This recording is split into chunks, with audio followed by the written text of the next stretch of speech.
C'est l'un des postes clés du centre d'opération. Cet employé suit les bagages de l'aéroport sur ses écrans.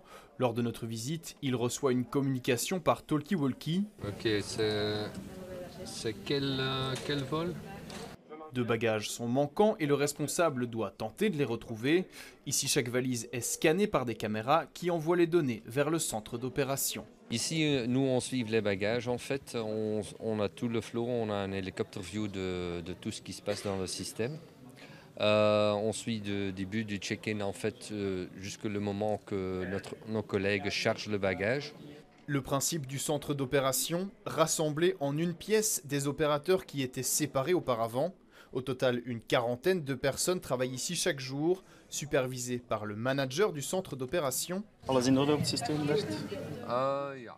Le centre fête ses 10 ans cette semaine. Son plus grand apport, réduire le nombre de crises de 2 à 3 par semaine. Elle se limite désormais à quelques-unes par an. Comme tout le monde est localisé au même endroit, il y a un échange d'informations et ça permet de prendre des décisions très rapides et ça évite que des petites situations deviennent des grosses crises.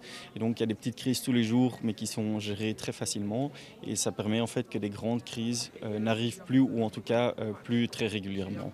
L'un des outils pour éviter les crises, c'est ce logiciel. Mis en place il y a 4 ans, il permet d'éviter des blocages dans l'aéroport.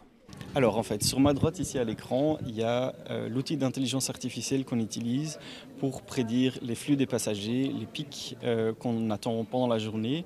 Et ça nous permet d'identifier où on risque d'avoir des congestions au niveau passager. On a les mêmes systèmes pour les bagages et ça permet vraiment d'avoir un suivi complet de ce qui nous attend pour la journée et de déjà prendre des actions proactives si nécessaire.